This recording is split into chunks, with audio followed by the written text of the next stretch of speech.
Just has to warm up for 1 second. There we go. Yes, okay. All right. All right, good morning, everyone. I would like to welcome and thank our guests for being with us today. First, Ms. Lindsay Friedman from the Cole Israel Foundation, who has made this presentation possible. We are also honored to have with us this morning Mrs. Helen Marks, a survivor of the genocide known as the Holocaust. As you've been studying in your classes, the Holocaust was the systemic murder of nearly 6 million European Jews of Jewish faith by the Nazi regime. Another 5 million Soviets, Poles, people with disabilities, people with differing faiths, and sexual orientations were also killed. Millions more were tortured in camps. Mrs. Marks is going to share with you her story of survival. We're extremely fortunate to have an opportunity to hear from someone like her, who was a witness to this horrific period of history. Her story is our story because history affects us all. We have had the responsibility to listen and learn the consequences of hate, prejudice, and intolerance. And as global citizens, we need to celebrate instead of fearing our differences, because that's who we are as model Mustangs. Please join me in welcoming Mrs. Marks to Strongsville Middle School.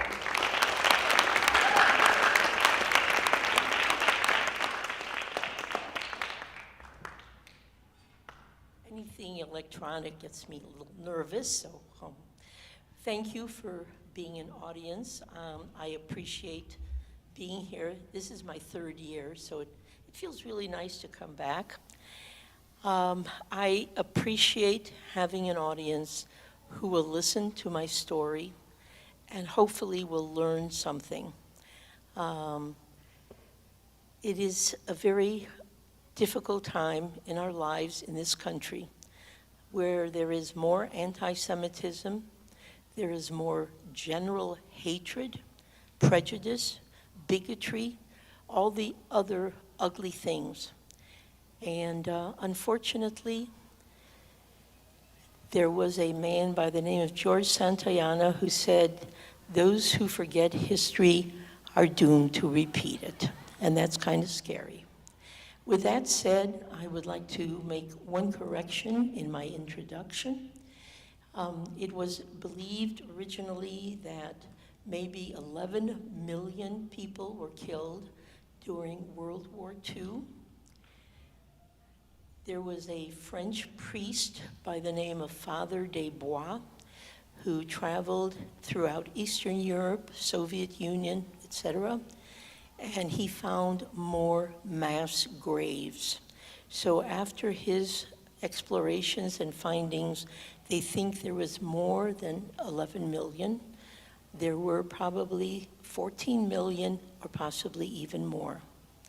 And of those 14 million, and of the 6 million Jews, 1.5 million children were killed because they had the unfortunate result of being born to Jewish parents.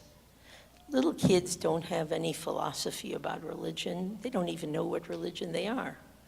But just imagine if you were a young Jewish child, it wouldn't matter what you were Jewish, and that was set for your extermination. With that said, my story, it might using this microphone properly? Yes? No? Okay. Is this better? I don't know. Anyway, my story begins in what was Czechoslovakia at the time. After World War II, the Austro-Hungarian Empire was discombobulated in 1918, and all those countries became something else. Instead of Austro-Hungarian Empire, there was Czechoslovakia, there was Poland, there was Romania, there were all these countries. My parents were born in a small village. In the Yiddish language, it was called Drahiv. In Czech, Drahova, and in Hungarian, Kivisliget. Whoever was in charge that day apparently got to name the city or town. My father was one of 8 people, 8 children in his family, and he was the youngest boy. There was a younger sister. What was unfortunate was that his mother died when he was only 9 years old. So his older sister raised him and his younger sister. Unfortunately, the father was kind of a cold fish and not the warm, fuzzy person you would like for a father. The older brothers and sisters realized that they were not going to get anywhere in this small village. There weren't even paved roads. There wasn't indoor plumbing. This was really very primitive. And there were people who had gone to America, and they came back and said, the streets of America were lined in gold. Well, there were no cell phones or telephones or newspapers unless they were 5 or 6 months old. So they didn't know if this was true or not, but it sounded much better than what they had. And so the older 6 brothers and sisters came to America in the early 1900s. They went to New York, New Jersey, Cleveland, and California. My mother's family, there were 10 children, and she was the second oldest and had the dubious distinction of being the second mother. So there was always somebody hanging onto her skirt. This was not a very easy life, and so she decided when she was in her 20s that she had had enough of being the second mommy, and she decided she was leaving so that she could have a life. And she picked Belgium.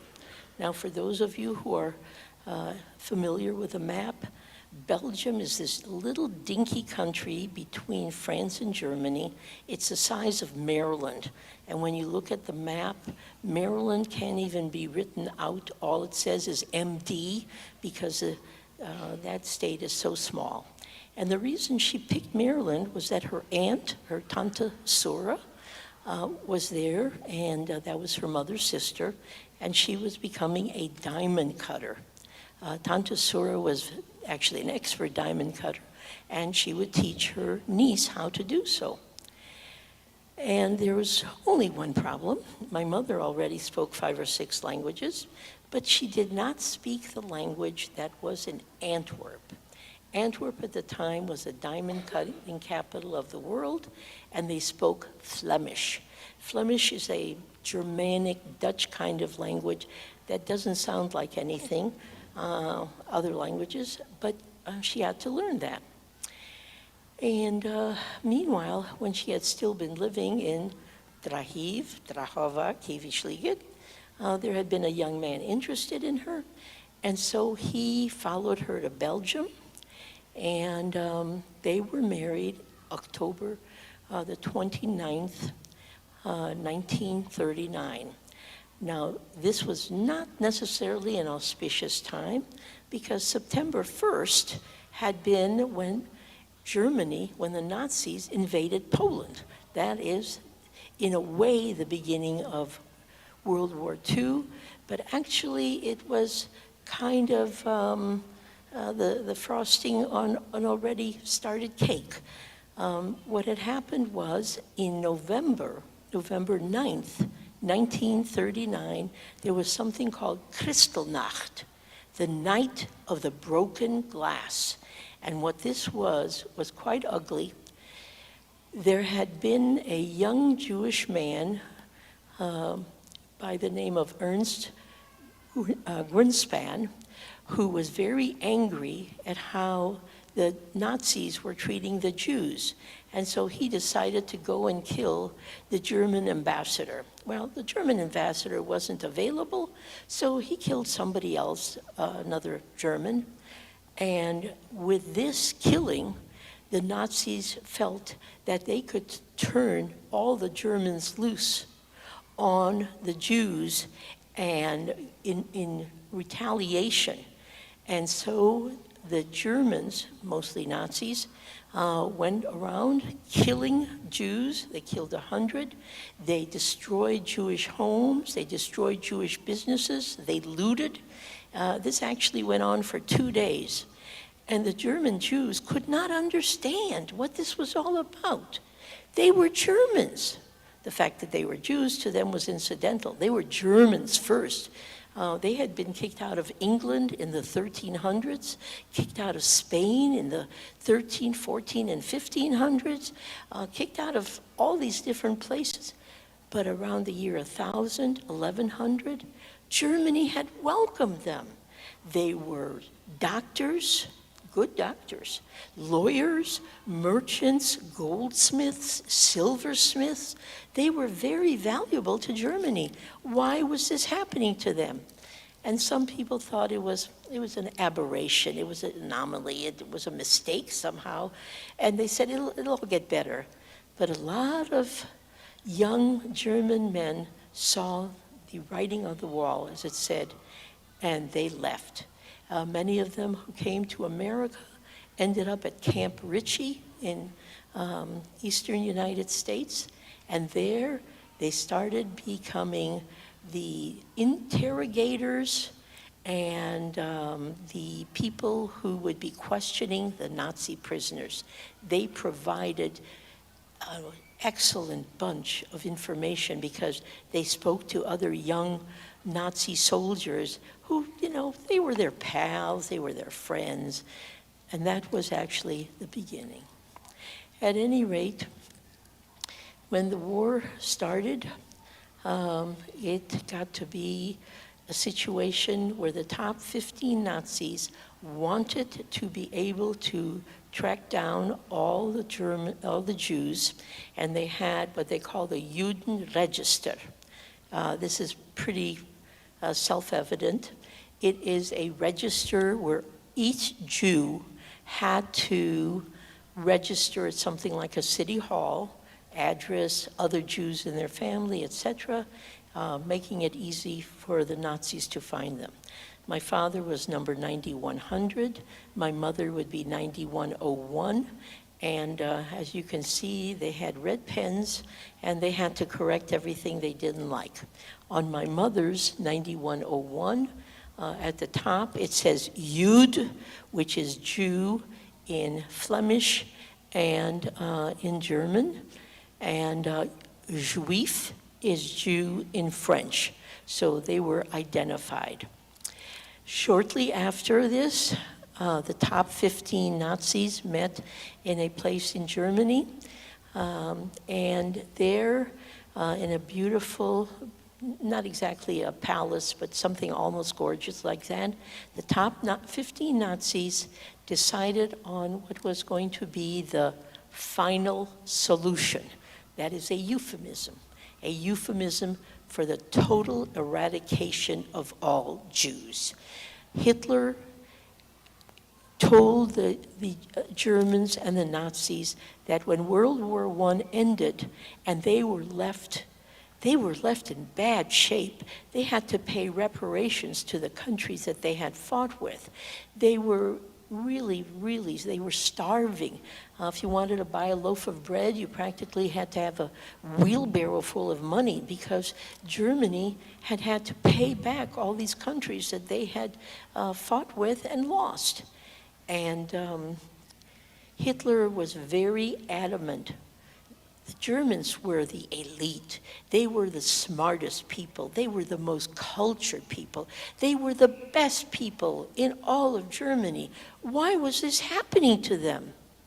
Well, obviously, it was the fault of the Jews. The Jews were vermin. The Jews were unfit to breathe the air. They were low. They really were responsible for everything. And so the hatred began, and something called re-education camps began, where the professors and the people who spoke against Hitler were sent to re-education camps. This was not with a blackboard and a teacher. These were pretty brutal. And the first one was at Dachau, which would eventually become a concentration camp. Hitler had decided that he was going to create a superior race, a master race, and these people would rule the world along with him. And these people would be tall and light-haired and light-eyed, and they would have children who were the same, and he would be able to rule this perfect world. And so they had a scapegoat. And so after Poland was invaded, other countries were invaded. In the middle of the night in 1942, the Nazis came to where the Jews lived, and they took the men and bigger boys out. They put them in cattle cars, trains, whatever. If they suffocated because they were so scrunched together, well, too bad. There were a lot of them anyway. And my father was number 114. By the time the Nazis had gotten hold of him, they had changed his name from Wolf, Wolf being Yiddish or Czech, to Farkas, which was the Hungarian name. And he was going to be a Transportarbeiter. Transport is pretty much the same. Arbeiter is working person. And so he was taken to a series of concentration camps. In the first, he was a translator because he too spoke a lot of languages.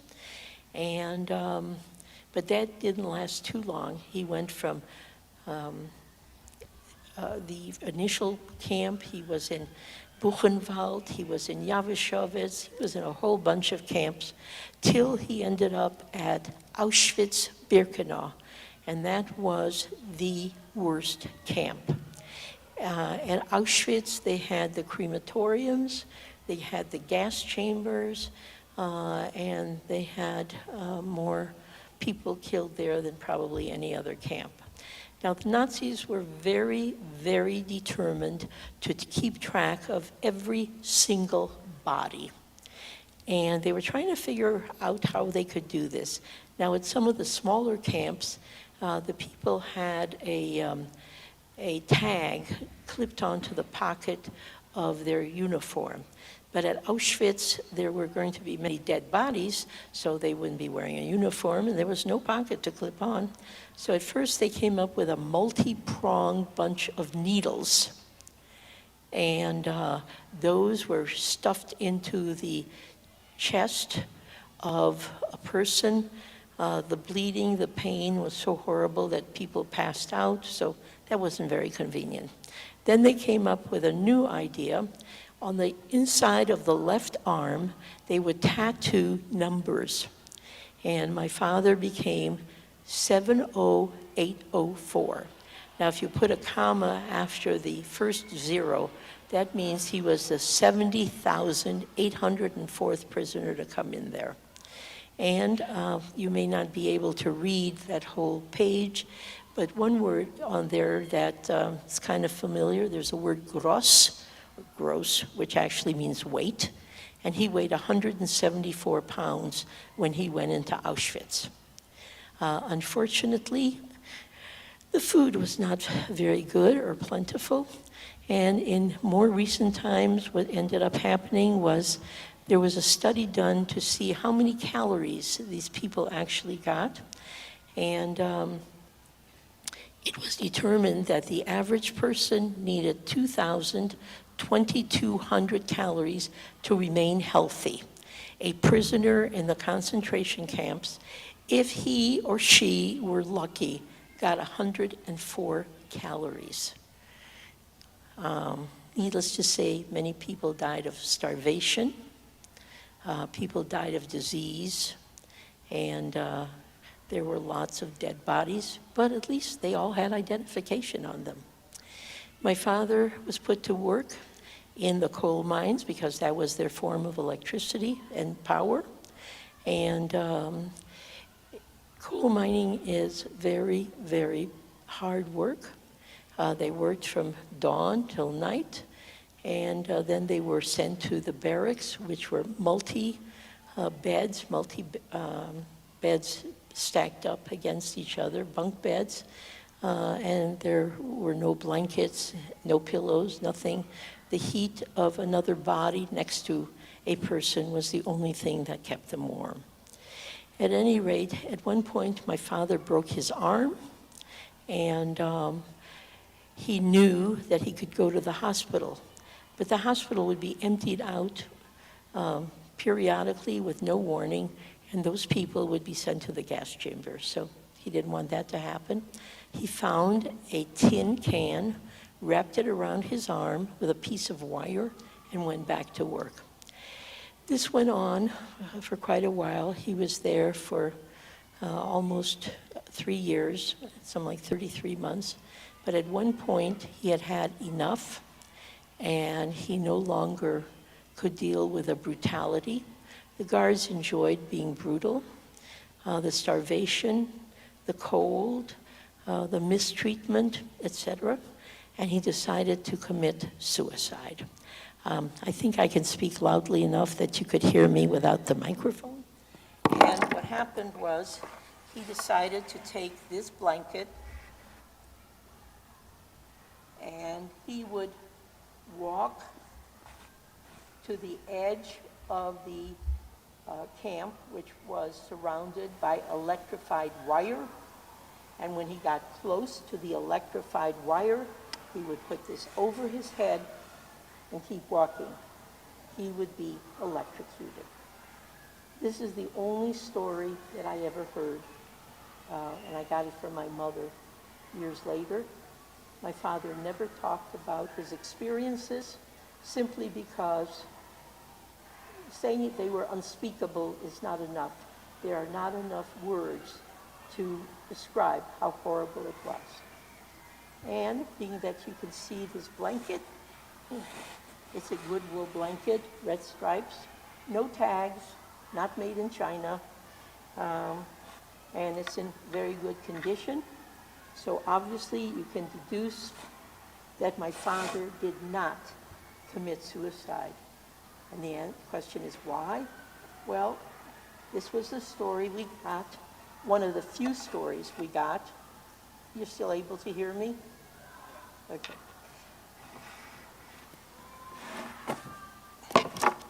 Back to the electronics. Anyway, he saw me, his only child, as an adult woman. Now, the last time he saw me, I was 1.5 years old, not quite as tall as I am now, with a mop of black hair. The roly-poly still, stands. I was a roly-poly little fat baby. And he saw me as an adult woman underneath a wedding canopy. In the Jewish religion, when a young couple gets married, they get married underneath a canopy. The top could be prayer shawls, it could be flowers. One couple had an embroidered tablecloth that a grandmother had made, so that was kind of nice. Anyway, he saw me under a canopy being married, and he decided not to commit suicide. Just so you know, the end of that particular story, my father did walk me down the aisle when I got married. I was married July 1st, 1962, and he walked me down the aisle. Years later, I thought about the fact that my arm was shaking. I wasn't nervous about getting married. And years later, it dawned on me, my father's arm had been shaking because he saw he saw the vision that he had had and had participated in it, and he walked me down the aisle in the synagogue where I was married. Unfortunately, in November, short 4 months later, he died of a massive coronary. The stress of concentration camp, and he was a smoker, just caused his heart to give out. But that is my father's story. When he got out of concentration camp, he was able to contact the person that he had worked for when he first came to Antwerp. There was a man who owned a warehouse where furniture was taken, and he moved furniture because as a farm boy he had been very strong. After he learned to speak Flemish, he ended up becoming a tailor, and he had ended up also becoming a furrier. So you'll hear more about that when I tell you my mother's story. When my father was taken away, before he and my mother were separated, they told each other that they would contact the person who owned the warehouse because he was not Jewish and he could be a go-between. Then the Nazis had come in the middle of the night for us, and they yelled, "Juden raus," Jews out. And you do not argue with people who have large guns and who tell you that you are going to be relocated. This is another euphemism. At night, everybody's wearing their jammies or nightgowns or whatever, and my mother threw on a bathrobe. She threw on the fur coat that my father had made her and put my fur coat on me, even though I was a year and a half, and this was the middle of August. The Nazis told them to pack 1 suitcase, and my mother packed 2. Now, we had nothing that was of intrinsic value. Everything she put in there was sentimental. She had some photographs, her mother's candlesticks, I mean, nothing of great importance. And so my mother and I were pushed along to another bunch of trains or cars or whatever, and we were taken to the place, in French it's Malines, in Flemish it's Mechelen. And this was a processing camp where the chief commanding Nazi would decide if these women would be of any use as far as labor. Being that they were young women very much attached to their children, most likely not. At any rate, we were there for 3 days, and one Nazi soldier thought I was a charming baby and gave a hard-boiled egg for my mother, and she pinched off little pieces for others, but that didn't go very far.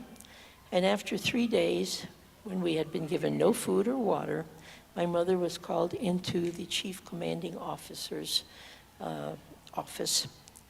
And you would think she would be submissive, quiet, almost begging. My mother went in there spitting mad. How dare they have her here? This was a gross mistake. Her husband was working for the Nazis. Well, he was, but not voluntarily. And if she could go back to Antwerp, she could give them and come back and show them the papers that would show that she did not belong here, and this was a gross error in judgment, et cetera, et cetera, et cetera, et cetera. Well, she spoke in Hungarian, which was a very good move, although she spoke perfect German. The Hungarians were the allies of the Nazis during World War II.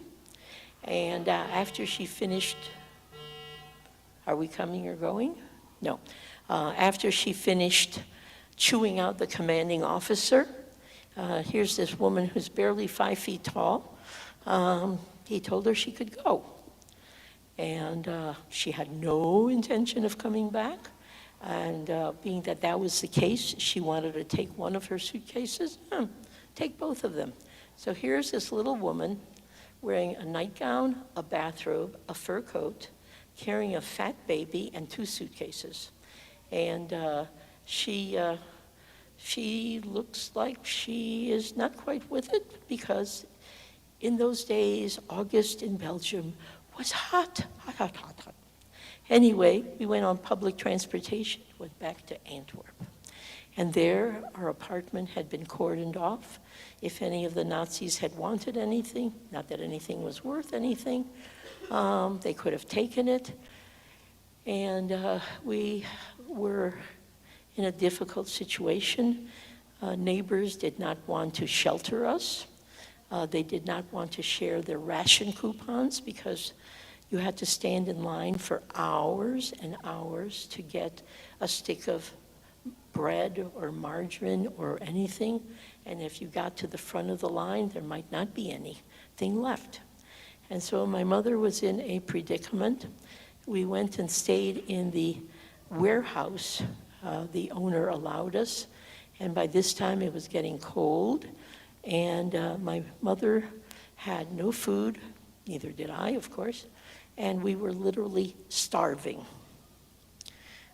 She was doing something that today the term is dumpster diving, but that did not yield very much.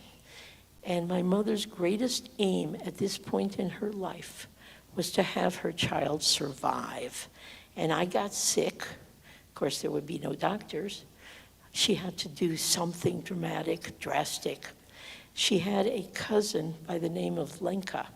Lenka was Hungarian and Jewish, but she was married to a non-Jewish Hungarian, so she had not been rounded up. And Lenka's husband, whose name would go through all kinds of changes when he came to America, he became Sam.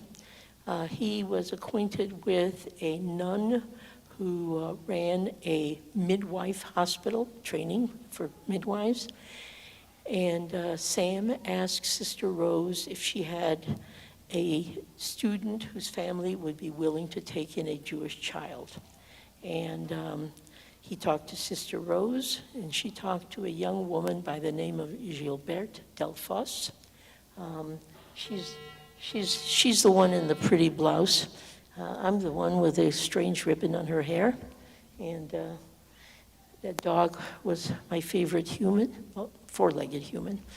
Anyway, what ended up happening was Gilberte said her parents would take in a Jewish child. Now, they had never met a Jew. They had never met me. My mother and I went on public transportation, and we went to the small village of Hanu.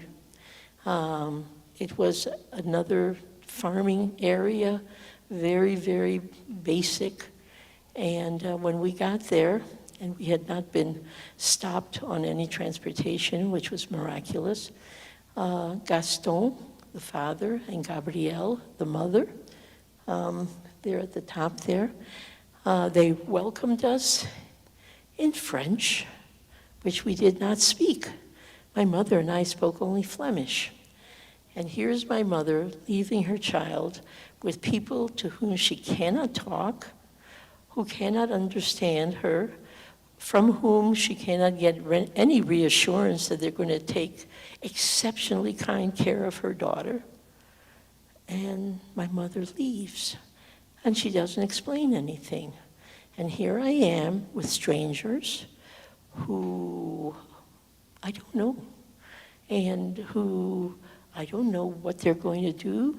The only thing is that Gabrielle immediately says, manger, manger.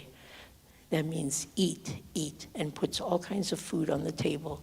And that was lovely because we had been starving. My mother leaves with great trepidation, and she is exceedingly worried because she doesn't know how I will be treated. And as you can see, I have a very nice little dress and apron and all kinds of nice clothes. And the Delfos family, if there is a heaven, they are there, because they treated me with the utmost kindness, generosity, patience, and they taught me French. And years later, my husband and I have been back to Belgium a half a dozen times. I said to Gilberte, what did we do until I learned to speak French? She said, Maman, her mother, cried every single night. So how long did it take me to speak French? Oh, about 15 days. And I may not have had a full vocabulary, but I certainly learned how to speak French because these people were so good. I had a warm bed to sleep in. I had food. I had people who were kind. And being that nobody had explained anything to me, I had to come up with my own explanations. And by this time, I'm almost 3, and I decided that Gaston would be my papa, my daddy, Gabrielle would be my maman, my mommy, and Gilberte would be ma sœur, my sister, and Dolly would be mon chien, my dog. And there were also kittens in the barn, and there were lambs, and the only drawback was I had to collect the eggs, and the chickens were not very gracious about letting me collect eggs. But other than that, it was a lovely life, except for the fact that the Nazis were still sending bombs. Hitler had been determined to invade England, and he didn't have the opportunity, so he sent V-1 and V-2 rocket bombs. Sometimes they didn't cross the English Channel, and they ended up in Belgium. And when we would hear, "Eeeeee," a bomb was coming in, and we had to roll up as small as we could in a safe place and wait for the bombs to explode or go farther. One time, Gaston saw Nazi tanks coming down the only paved road, and he said, we have to hide. And so he and Gabrielle and another neighbor, Louise van Kuchelberg, who also provided me with food, went and hid in the cellar. Now, a cellar is not a basement. There's no carpets, no lamps. A cellar is a big hole in the dirty ground. And this is where the farmers put their root vegetables. The ground maintains a 55-degree temperature. And this is where they could put their potatoes, their cabbage, their carrots, whatever, and, because they didn't have refrigeration the way they have now. And there was a lid that went over the cellar, and Gaston bolted it from the inside. And we waited and held our breath, and we heard a soldier get out of his tank and head towards the cellar, and we were kind of nervous. Why was he coming towards the cellar? He did not want a healthy snack of carrots or whatever. Many of the farmers made their own liquor, and that's what the soldier was coming to get. And then we hear they're trying to open the cellar door, but thankfully it wasn't opening, and the commanding officer called him away. And we stopped breathing till all the tanks left. Obviously, you don't stop breathing, but it felt like it because we were so scared. And after a while, after all the tanks had left, we were able to get out. Another time, Gaston said that he didn't tell me, but he told Gabrielle that the Nazis were coming to check out the farmers who were rumored to be hiding Jewish children. And again, Gaston said something I didn't quite understand. He said, we're going on a picnic. Well, I didn't know what a picnic was, but who cared? Gaston was my hero. He was so wonderful. And so he took me to where he used to work. He got his bicycle out. Gabrielle packed a whole basket full of food, put it on the back of the bicycle, tied it down. I got on the handlebars, and we drove to the newspaper office where Gaston had been a typesetter. And we went all the way down in the basement so that we could turn on the lights.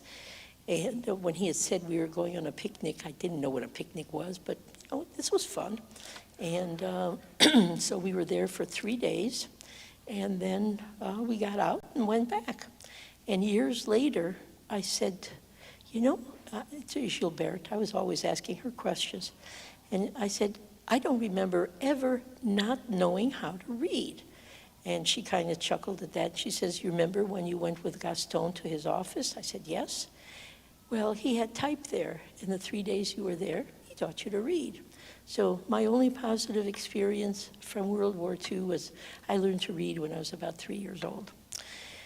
And so at any rate, we survived. And meanwhile, the story that was passed around the farm area was that I was the daughter of the Delphos family's cousin who lived in the city. And cities were more likely to be bombed than farms. So I had a cross. I was taken to church when there were no bombings and taught my Hail Marys, Our Father, all the Catholic Creed, etc.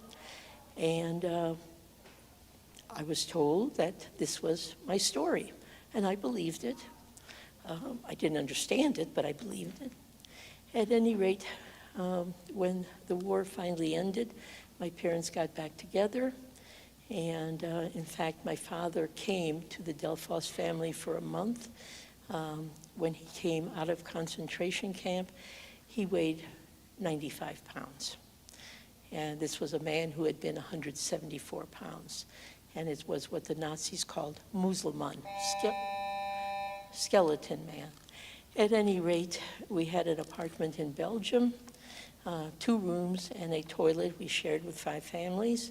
And we were there till 1947 when we got papers from the United States from my father's sister. And, oh, I forgot that part.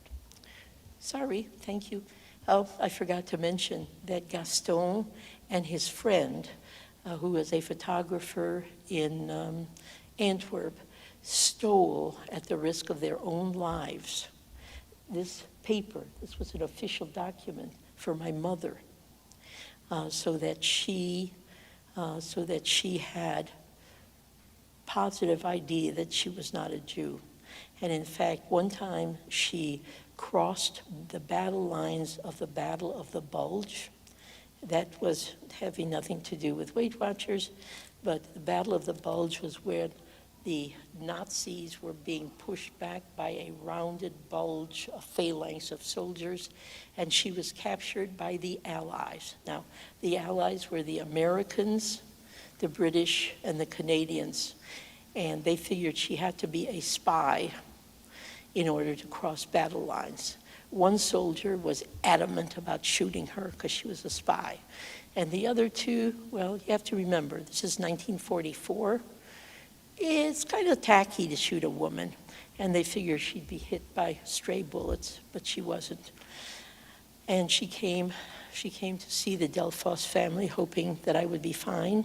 She actually came a total of 5 different times to see me. But being that I felt she had deserted me with people that, although I loved them dearly, but I hadn't known them at the time, I wasn't very impressed with her at all, not very loving.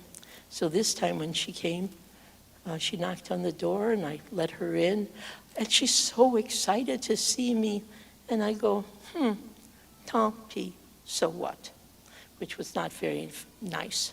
But she had survived going across battle lines to see me, and I just did not understand that what she had done was to protect my life. Anyway, 1947, my aunt and uncle sent us papers, and we came to America. What was the difficult part was I did not want to leave the Delphos family. I didn't even know my father. And my mother, I thought she had betrayed me. So I wanted to stay with the Delphos family, but somehow they weren't keeping me, which I found terrible. And my mother, not wanting me to make a fuss about getting aboard the USS Oregon, said we were only going for 2 weeks, and then we would come back to Belgium. Well, we crossed the Atlantic Ocean in 11 days, even having a typhoon where I fell out of the top bunk. Never slept in a top bunk since then. And we only had 3 days left of the 2 weeks. And I had been going to St. Augustine's Catholic School. I'd already gone past addition and subtraction and short division. I knew we could not make it back in 3 days. I was very, very upset. And I spiked the fever, and there were 3 nuns there who gave my mother aspirin. I was terrified of the nuns because when I went to school, they were so strict, and they made the worst soup in the world with cooked celery. But they, with the 3 aspirins, I got rid of the temperature, and we were allowed in. We went to New York, New Jersey, Cleveland, and then to California. And my sister was born in 1949 in California, and I once made the comment, she's the only Native American amongst us, and everybody thought her sister's an Indian? No, but she was the only one born in America. Anyway, we lived in California for 4 years. My father could only be a shipping clerk in a record factory because none of us spoke the American language, and he couldn't be a furrier or a tailor. By 1951, my mother's family, who had survived, there were 2 sisters and a brother of the 10, and my mother of the 10, and they had come to Cleveland. They told my father, bring your family to Cleveland, and you can be a carpenter. And so we came to Cleveland, and I went to Cleveland schools. My parents bought a little house in Shaker Heights. I went to Shaker schools. I graduated, went to Oberlin College, and I was married in 1962. And then I, as I said, taught in Cleveland schools. And my husband and I have 4 adult children who are married, 9 biological grandchildren, plus 1 who married into the family, and 2 very large dogs. And I want to leave you with commercial messages because after every, hello? Okay. Sorry. After every program, there are commercial messages. The first one, know thyself. One of my daughters is a professor at a university and teaches education, and she's written a book on teaching diversity. We are all humans. In this day and age, some are not nice humans, but know who you are. Know what you believe. Stand up for yourself. Stand up for others. Be kind. So know yourself. That's in the Bible, and Shakespeare said it as well. The second one has to do with Eldridge Cleaver. He was a Black Panther who said, if you are not part of the solution, you are part of the problem. That's pretty self-explanatory. Don't walk away from problems. Try to be part of the solution. And the third one is Tikkun Olam. Everybody thinks that's from The Lion King, which it isn't. Tikkun Olam means, in Hebrew, repair the world, which is a very big responsibility. But if everybody does kindnesses, acts good, looks out for other people, this would be a better world. Thank you, and the end.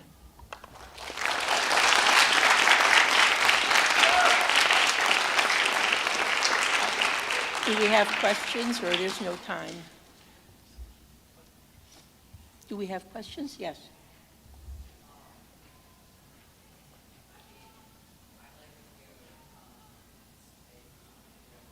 Wait, you have to speak louder. We've seen that in modern times, you kind of mentioned it at the start, that like hatred and bigotry is kind of increased. Do you have any idea as to why capitalism has kind of made a return in recent times, or think ideologies similar to that? Yes and no. First of all, I don't want to get into politics because I'm not allowed to. Secondly,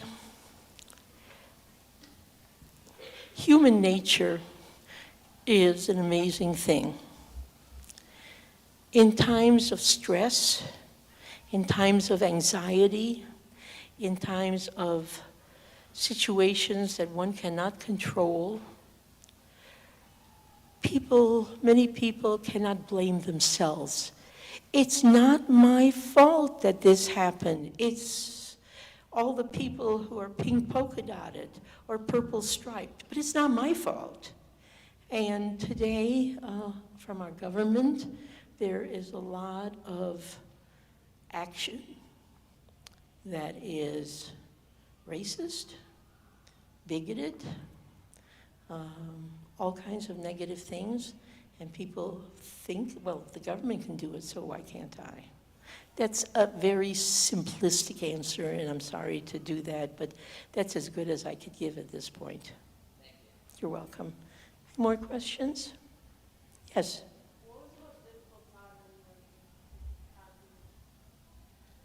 What was the most difficult? Yeah. Can you say it one more time? What was the most difficult time for you?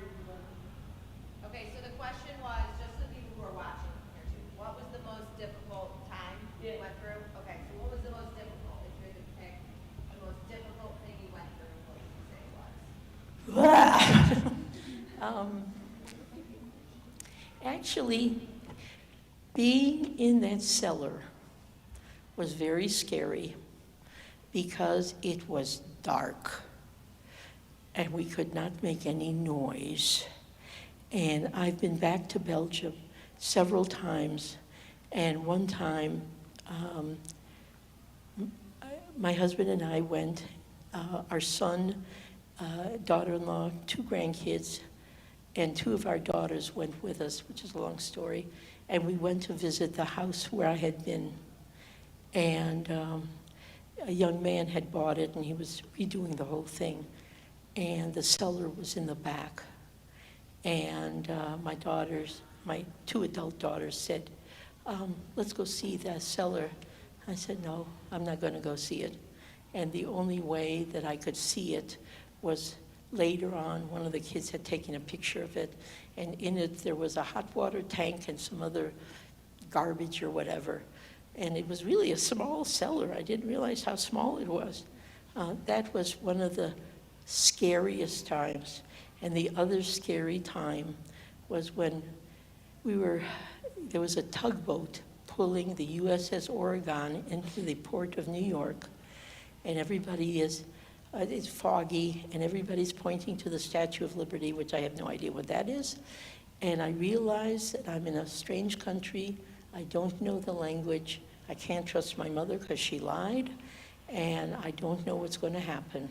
And that was another scary time. So those were the 2 scariest times. Back there.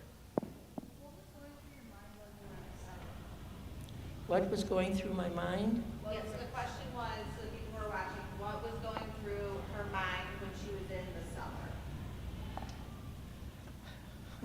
Terror. I didn't know exactly what it was that I was afraid of. I wasn't really understanding the Nazis. I mean, I was 3.5, 4. I just didn't know what it meant. In fact, just to show you a comparison and a contrast, at one point, the Allied soldiers were actually in our front yard. The Americans, British, I think they were mostly Americans, and they offered me a Hershey bar.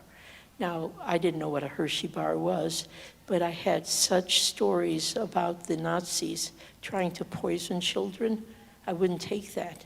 But then it got worse, because one of the soldiers put 3 pieces of bubble gum in his mouth, blew a big bubble, and it popped, and that was the sound of a bomb, and I ran and hid. So in the cellar, I had no idea what was going on, and I was just scared. That was it. One big terroristic scare. Young man up here. When did you realize what the Nazis were doing, and when did that start moving? The question is, when did she realize what the Nazis were trying to do, and when did that start making sense? Not for a long time. You've got to understand, can you look at a 3 or 4-year-old kid and have them understand anything about politics? No. It wasn't, it really wasn't till much later. And I didn't understand what my mother had done.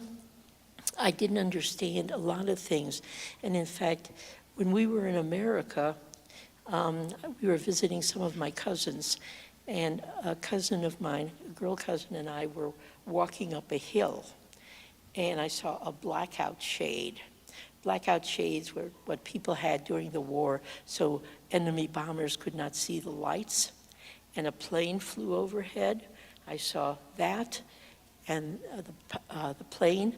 I hit the side of a hill, scrunched up small, and I didn't know, if I was going to be bombed. So there was a lot of confusion for quite a while.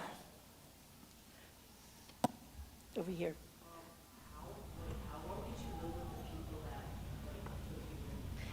Almost a year, not quite a year, yeah. And then I was not able to go back to Belgium until 1947. Unfortunately, by that time, Gaston had died. And in 1947, when we went back, Gabrielle was there. She was sitting on a couch. She'd been a fairly strong woman. I mean, not big, hefty, but she was a firm woman. And here's this little wrinkled apple of a person with a little white top knot sitting there. And she looks at me. Now, she hadn't seen me in over 40 years.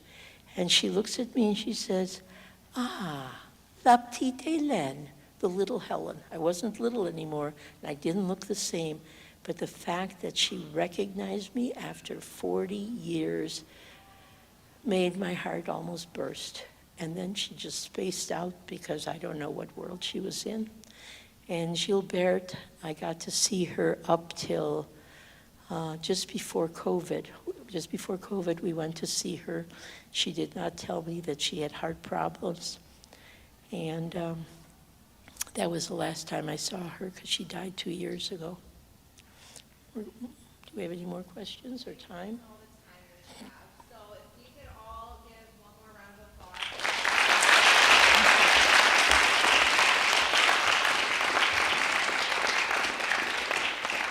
We have some gifts for you. Oh, my goodness. Oh, wow. Thank you. And wow, this is beautiful.